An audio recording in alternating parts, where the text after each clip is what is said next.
Sold Celeste's voice rang out over the phone, syrupy and smug.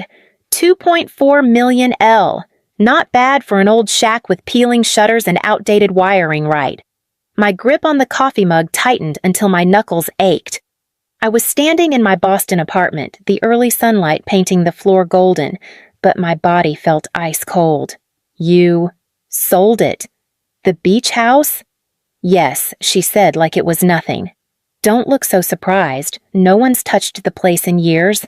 It was just rotting on that coastline. I found a buyer who adores the rustic vibe. You're welcome. I pressed the phone tighter to my ear. Celeste, that house wasn't just property. It was Grandma Mirabelle's. And she left it to both of us. Celeste interrupted. I know, but I'm the executor of the estate. Remember, I had full authority to make the call. You were too busy closing court cases or chasing your next promotion to be involved. My chest burned. That doesn't give you the right to sell without my consent. She let out a dry laugh. Oh, please. You never cared about that house. You skipped half the estate meetings. Always too busy to fly back. I've handled everything: funeral planning, taxes, maintenance. I earned that sale. I blinked, the words thudding against my ribs. The beach house was where Grandma taught us to swim, where we played board games on stormy nights and watched fireworks from the porch. It wasn't just a house. It was the last piece of her that still breathed. Celeste continued oblivious. Don't worry, I'm putting your share to good use. Thatcher's always dreamed of a yacht. This way we all win. I couldn't speak. Anyway, the paperwork's finalized. The buyers take possession next week. You might want to clear out whatever junk you left behind. I already took the valuable stuff. You're welcome. The call ended before I could say another word. My hand dropped to my side phone, still in my grasp. The apartment was silent, save for the faint hum of traffic outside. In that quiet, I could still hear Grandma Mirabelle's laugh echoing from the porch, her wind chimes dancing by the sea. I closed my eyes and breathed deep. She'd given me a silver key at her funeral, pressed it into my hand, and said, "When the time is right, you'll know what to do." Maybe that time was now. The key had always been a mystery. It rested on a slender chain tucked beneath my blouse every day since Grandma Mirabelle's funeral. You'll know when she had said softly, clasping my hand around it, her fingers cool and steady. I hadn't questioned her then, too wrecked by grief, too consumed with sorting probate documents and legal minutiae from a distance. The key had become a quiet weight I carried, more emotional than functional. Now, it pulsed against my chest like a signal. I set my coffee down and stepped into my home office. Scrolling through old contacts, I found the number and pressed call before I could overthink it. Wendell Harrow, came the voice, still crisp, still composed. It's Eloise Maddox, I said. Grandma's granddaughter. A pause. Then I've been expecting your call. She sold the beach house, Wendell. Celeste. Said it's finalized, that I had no say. Another pause. The sound of paper rustling. I received notice this morning. I thought it might come to this. Tell me, Eloise, have you been inside Mirabelle's study since she passed? I hesitated. No, I haven't had the time. She left very specific instructions regarding that room. Instructions meant only for you. Celeste knows nothing about them. I swallowed hard.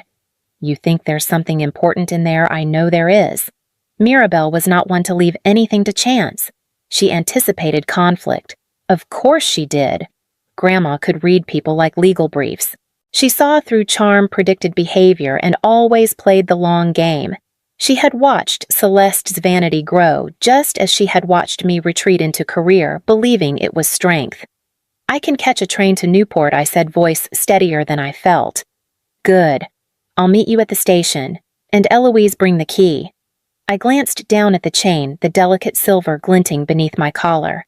I unclasped it gently, running my thumb over its grooves.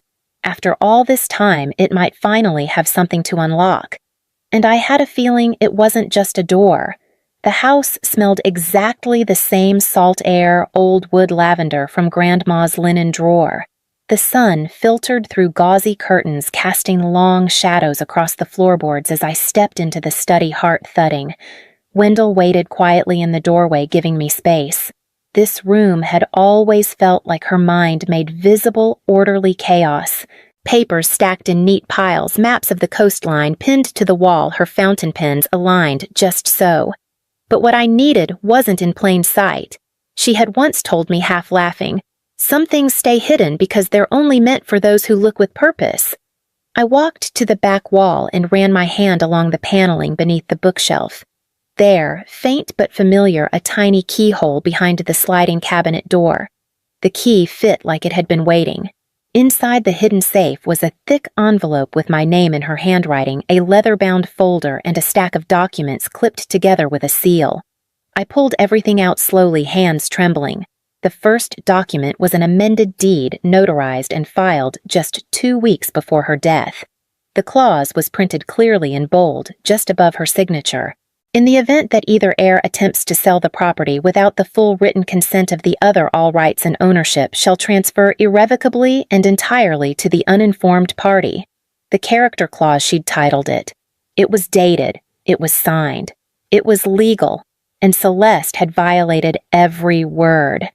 I opened the envelope next.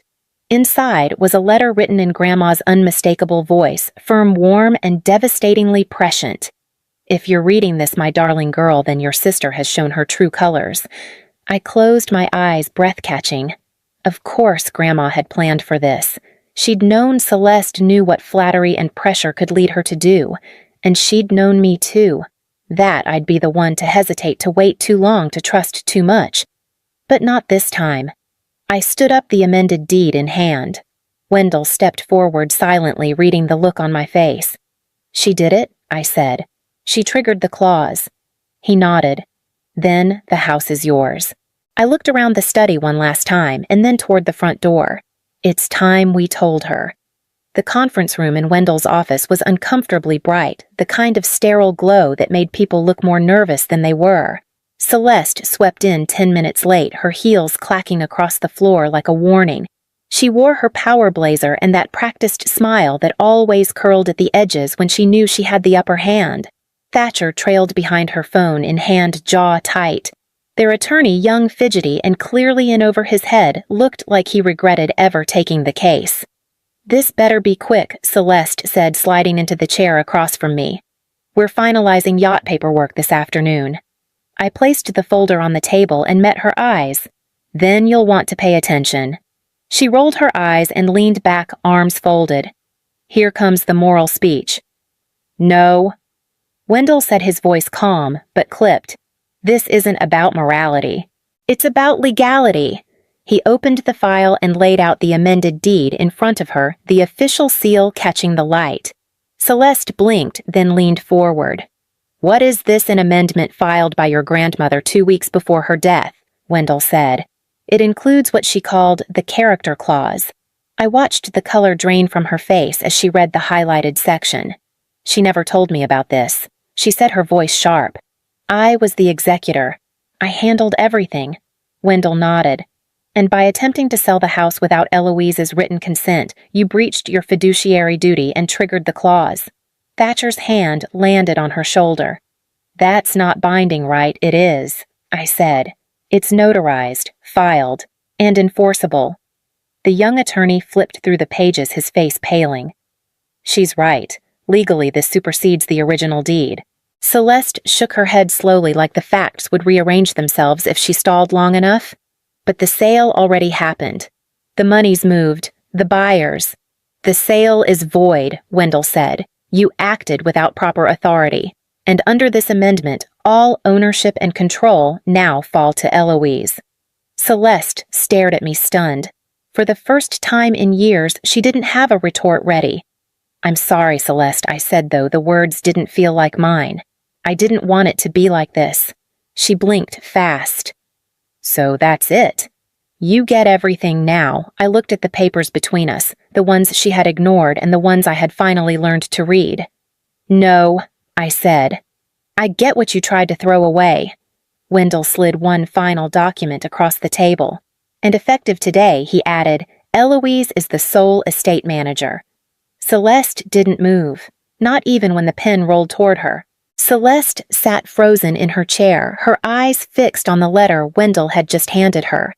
The red wax seal bore Grandma's monogram, MRM, pressed deep into the paper. She turned it over slowly as if expecting it to vanish. "I was supposed to get this when she asked, voice flat." "If the character clause was triggered," Wendell replied. Her fingers trembled as she cracked the seal and unfolded the letter. Her eyes moved quickly at first, then slower. I watched the smugness dissolve, replaced by something I hadn't seen in years, uncertainty. She didn't speak for a while. When she finally looked up, her expression had sharpened. "She thought I'd do this," she said, her voice edged with disbelief. "She actually thought I would betray you." I held her gaze. She didn't think. She knew. Celeste slammed the letter down on the table. "I was the good granddaughter I stayed. I handled the estate. I organized the memorial. You were off in Boston pretending you had more important things to do. You were here," I said gently, "but you were never with her. You talked about loyalty like it was a currency. Grandma saw through that." She shook her head. "So what, I'm the villain now? You think you're better because you showed up in the end with your fancy claws and your perfect timing?" "No," I said, leaning forward. "I don't think I'm better. I think I listened, and I never used her death to climb a ladder." Celeste looked down again, her voice cracked. "I didn't mean for it to go this far." "But it did," I said. "And now you have a choice." She didn't respond, just folded the letter neatly and slid it back into the envelope. Her hands were steady now, but her shoulders were slumped. The fight had gone out of her, but I didn't know yet if that was surrender or shame. Wendell rose quietly. "You both have time to decide how this story ends." I stood too, gathering the documents into my briefcase. Celeste didn't look at me, but she didn't stop me either. As I stepped into the hallway, the echo of her voice caught up to me barely above a whisper. "She always loved you more." I spent the next 2 days combing through every estate file Grandma had kept in the study. It wasn't just legal diligence, it was penance. I owed her that much. Each receipt, each account summary, each perfectly labeled envelope told me something she never said aloud. She trusted me to find the truth when it mattered. And I did. The expenses started small. Routine maintenance, property taxes. Then the labels began to stretch: executive wellness retreat, garden re-landscaping, social dues reimbursement. I flipped through spa invoices, private car services, and quarterly payments to an exclusive country club where Grandma had never set foot. I wasn't just angry, I was sick. When Celeste showed up unannounced that evening, I didn't ask her to sit. I simply handed her the printouts. She skimmed the first few pages, her mouth tightening. "I know how it looks." "How it looks?" I snapped. "You used Grandma's money like it was your personal slush fund." She sank into the chair across from me. "Thatcher said the returns would cover everything, double it even. It was supposed to be temporary." I stared at her. Returns. She looked away. "He invested it. $800,000 in a development deal in Tampa. It was all going so well at first. And now," she hesitated, then answered so quietly I barely heard her. "The developer filed for bankruptcy last month." My stomach dropped. "You used protected estate funds on a high-risk real estate scheme. I thought I could fix it before anyone noticed." Her voice broke. "I just wanted to keep things together. I didn't mean for this to happen." I wanted to scream, to shake her, to remind her how Grandma had scraped together that money over a lifetime. But instead, I forced myself to breathe. "Why didn't you come to me? Because you always had the answers," she said. "And I didn't." She looked smaller than I'd ever seen her, less polished, less dangerous. "I don't know what to do," she whispered. Neither did I. But I knew one thing: this wasn't just greed. This was a woman unraveling in silence, wearing pearls over panic. And now we were both standing in the ruins. Wendell listened without flinching as I walked him through everything: Tampa, the bankruptcy, the $800,000. He didn't ask me to repeat a word. When I was done, he folded his hands over his desk and exhaled, not surprised. Only saddened. "She saw this coming," he said quietly. "Not in detail, of course. but she knew who Celeste trusted, and how easily charm can mask recklessness. I felt hollow. So what now? We sue, my sister frees her assets, press charges. Wendell opened the lower drawer of his desk and pulled out a thick navy folder. Your grandmother established a policy 2 years ago, a private insurance rider attached to the estate. It was created specifically for this scenario, unauthorized investment or misappropriation by any executor. I blinked. She insured herself against Celeste. No, Wendell said. She insured you against Celeste. He slid the folder across the desk. The policy covers up to $1 million in damages, but it requires a formal breach acknowledgement, signed by all parties involved, full financial counseling, legal detachment from future estate authority, meaning Celeste walks away. Forever. He nodded. I leaned back in the chair, processing. She wouldn't just lose control, she'd lose her place. Everything she built her identity around being the executor, the organizer, the one who handled it all. Gone. What if she refuses? Then the insurance is void, and you'll have to pursue restitution in court. I looked down at my hands. For a brief moment, I imagined Celeste at the garden gate again, 9 years old, holding my hand after Grandpa's funeral. Back when neither of us knew what power or loss felt like. Just sisters standing side by side. Eloise Wendell said gently, "This protection is yours. But it doesn't come without cost." I nodded. I know. He placed a pen beside the agreement. Then it's time to decide. I reached for the folder fingers, brushing the embossed edge, and closed it slowly. If she's willing to sign, I said I'll take care of the rest. And for the first time, I understood exactly what Grandma had meant by thinking 5 moves ahead. Celeste stared at the list of conditions like it was a sentence, not a solution. Her hands were clenched in her lap, her wedding ring glinting under the fluorescent light of Wendell's office. Liability, acknowledgement, counseling, full renunciation of rights, she read aloud, her voice thin. You really want me to sign away everything? It's the only way the insurance will cover the loss, I said. It protects the estate. It protects Grandma's name.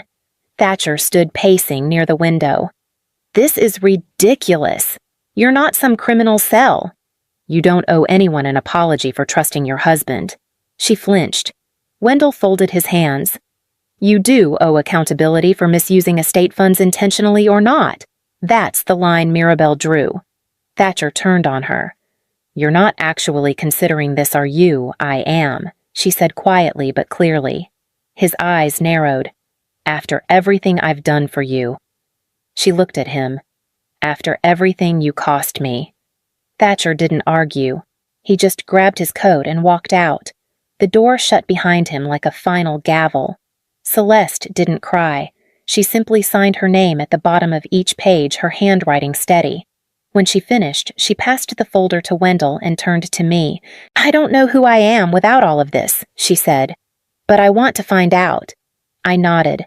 Then we start here. She gave me a tired smile, fragile but real.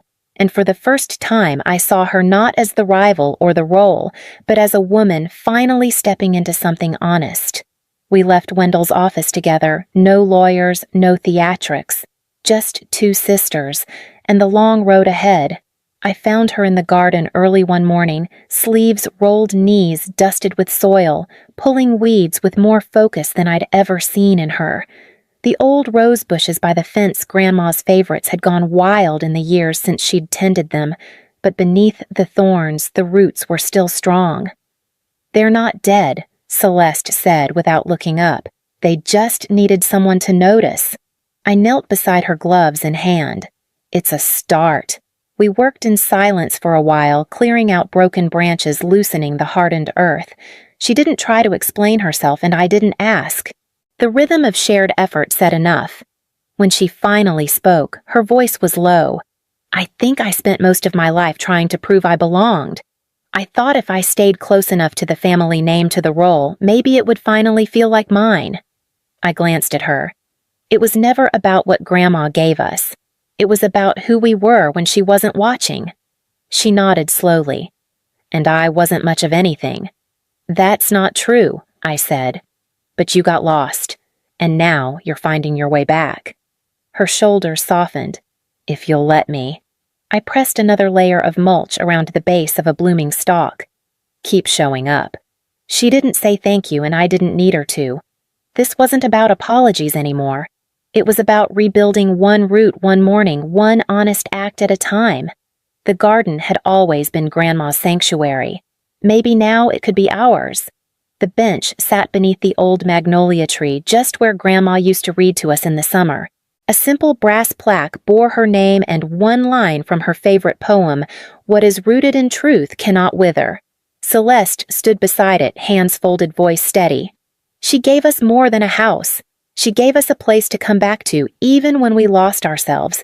No designer dress, no spotlight, just her and the soil beneath her shoes. The small group neighbors, a few old family friends, listened quietly, and I stood at the edge watching not the speaker, but the sister who had learned to live without applause. She wasn't trying to be the favorite anymore. She wasn't reaching for approval or masking shame. She was just there, present, grounded, real.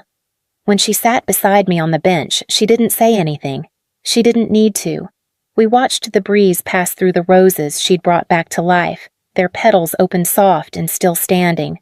Grandma would have loved that. We stayed there long after the others left, letting the silence fill in the places where words had once done damage. And for the first time, it felt like home again.